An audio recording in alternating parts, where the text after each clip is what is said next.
Today we continue the summer series on the summer brackets, the voting that we did through the spring, which you then asked us to preach on certain ideas.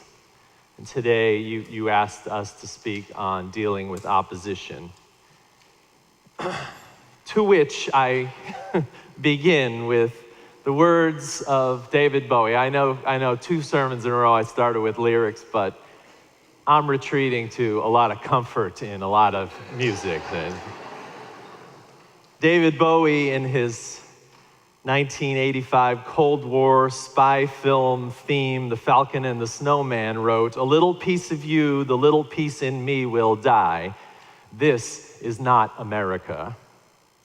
The line came from a scene, actually, when 2 Americans were being beaten by Mexican authorities for spying. And they yell out, "We are Americans!" To which the authorities respond, "This is not America." Well, yesterday when I pulled up one of those small American flags that some well-meaning neighbor put in my yard and removed it into my house, I repeated the line, "This is not America."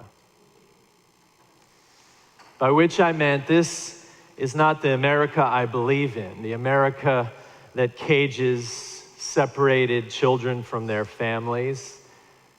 The America I believe in doesn't ban people at borders or airports because of the country they reside in, that is predominantly one religion or another. It doesn't willfully neglect cities with poisoned water or states hit by hurricanes, pass laws that reward the deceit of women in clinics, distance itself from foreign allies, or sow seeds of division and hateful nationalistic pride while claiming it as patriotism. How's that for the opening of a sermon?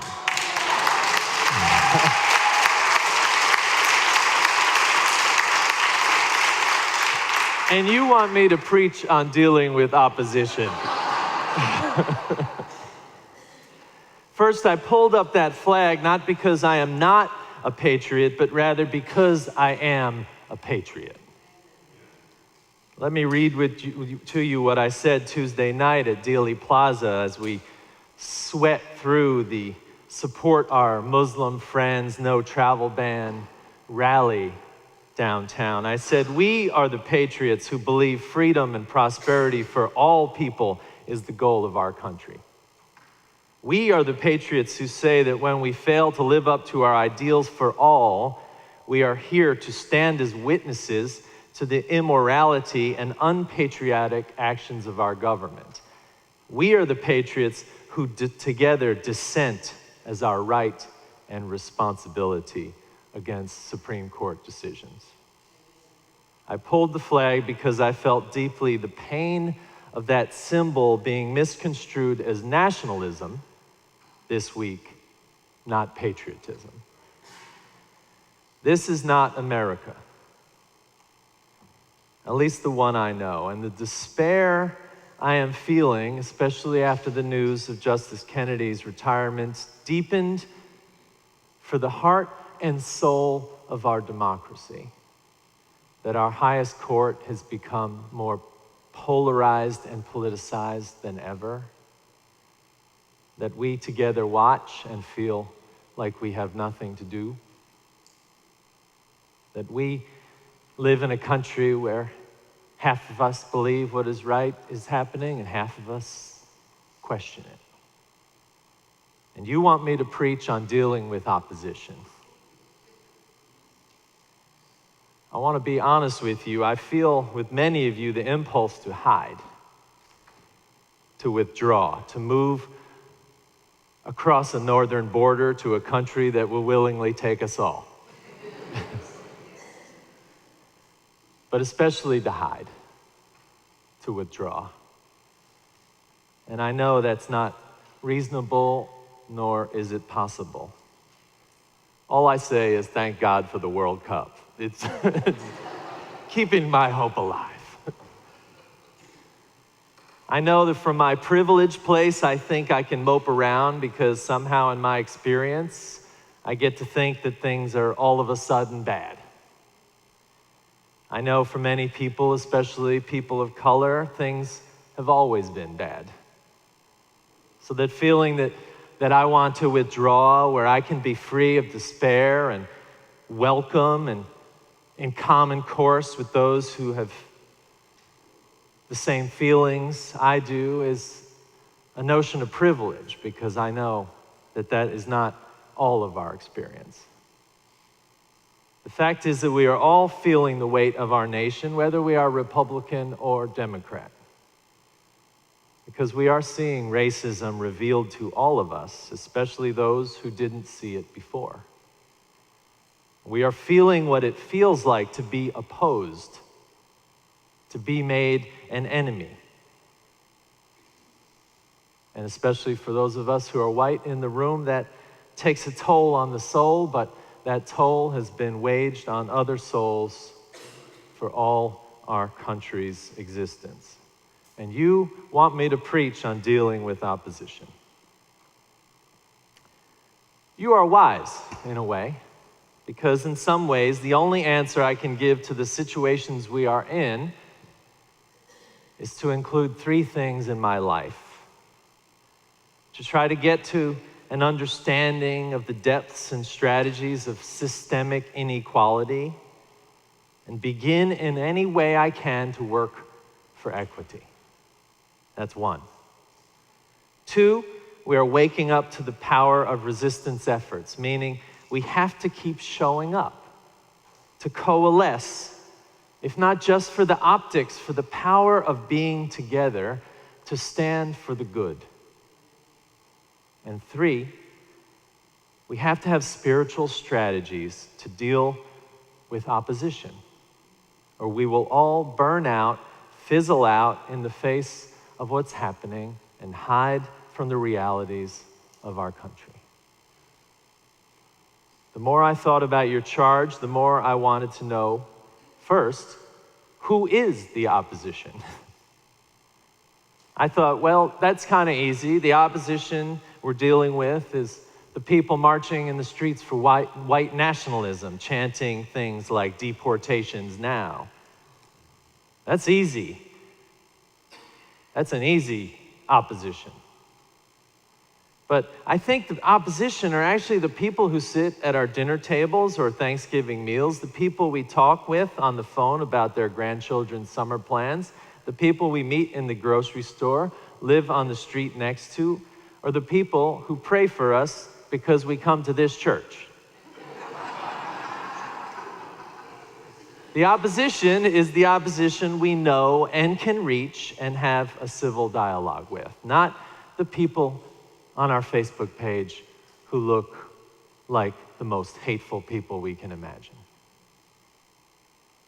So I read a story about two people who met at that kind of rally, a pro-refugee resettlement rally in Montana 2 years ago, and an anti-resettlement of the refugee rally.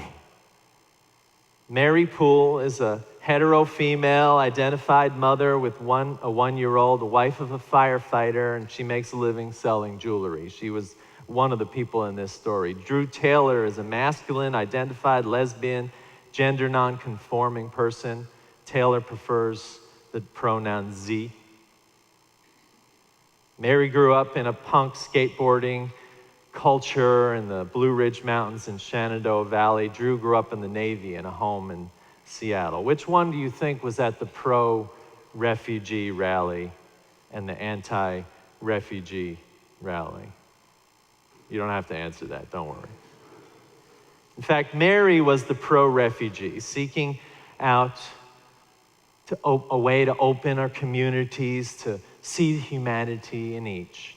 Drew was an anti-refugee protester, mostly because of ISIS's brutality toward gay people. Drew is a person who would have a lot in common with us. But every time Mary's pro-refugee people called the anti-refugee group racist and hate mongers, Drew retreated further from the center and deeper into the conservative response. By some miracle, they eventually became friends. They met every week in a deliberate sit-down coffee discussion because Mary realized that Drew was scared, was motivated by fear, a fear that was deeply grounded in Drew's personal history of abuse. Drew realized Mary wasn't motivated by division and didn't actually hate the other side, but was motivated to try to bring the community together. After they met, Drew and Mary said this: calling other people haters, calling other people racist, calling other people bigots, puts us into a category where we feel like we're being shut down, not listened to, and not respected. After conversations with Mary, Drew began to rely less on Facebook and more on research. Drew said this of the refugees that caused so much fear: maybe there is something I don't know, so I decided to check it out. The things that I saw, the people that were displaced, people that were just people like you and me, helped to inform my feelings that maybe they're not all perpetrators, maybe they're not all violent, maybe they're not all part of a radical jihad Islamization that they're always talking about.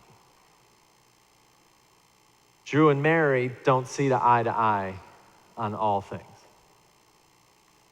but they meet, they talk.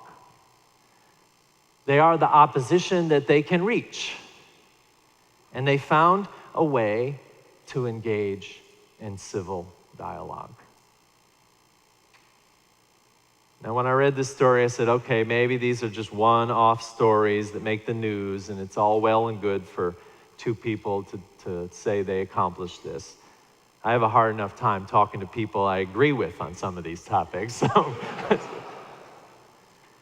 But then I thought, you know what? If two people in Missoula, Montana can change like that, it's a start.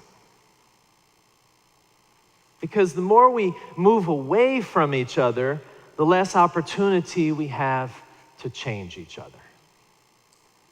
The more we hate the enemy or the opposition, the less flex of that empathic muscle we have. The more we externalize our problems and call other people the problem, the less we can save ourselves. The more we repeat the actions that we see in a government of hateful policies that calls other people the enemy, the less we change.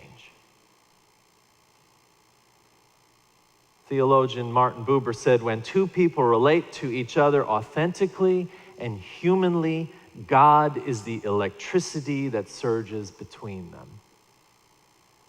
I have often preached that I see God in mutuality, and I believe Buber saw that too. But we are in danger of losing even the opportunity to mutuality. And that is why I think the biblical reading today about love your enemies is so interesting. The commandment wasn't hate your enemies. It wasn't tolerate your enemies. It wasn't even don't have enemies. It was recognize that an enemy could be someone you oppose or opposes you and your existence, but the failure of your own empathy toward them can in some way only lead to mutual destruction. To love an enemy is to keep them at a safe distance, but to dialogue with them in hopes that you might change them. To love an enemy is to name their injustice and feel a certain compassion for the illness or suffering that motivates them. If we are the faith of love, as we said to our children this morning, and no one is outside the circle, then no one is outside the circle of that love. To love an enemy is to invite conversation until conversation is impossible, but in a hope that change might happen for both of us. To love an enemy is to hold ourselves accountable to not give up on each other,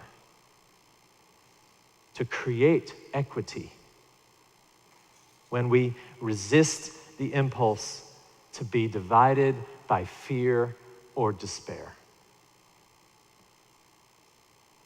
These, I believe, are not only the spiritual strategies for dealing with opposition, they are also our patriotic duties. They are a hope that resides deep in the American spirit, that we do not lose each other even in the hardest of times. This is the kind of America we will need when the dust of this time settles. So what I'm saying to you today is, let us not give up on it. Let us not let ourselves be marginalized by the fear and the despair and the messaging in the world that wants us to look away from each other. The reason we sometimes turn to biblical lessons, we don't always do that, is because they're ancient and they're abiding. And in this lesson today, there is an ancient and abiding core piece of wisdom for us. It says, here's a simple rule of thumb for behavior. Ask yourself what you want people to do for you, then grab the initiative and do it for them. If you only love the lovable, do you expect a pat on the back? If you only help those who help you, do you expect a medal? If you only give for what you hope to get out of it, do you think that is charity? I tell you, love your enemies. Love your enemies. That's a strategy for dealing with opposition. And I hope one that we will not lose sight of, even as we feel like we are losing sight of what America is. Peace be with you, my friends.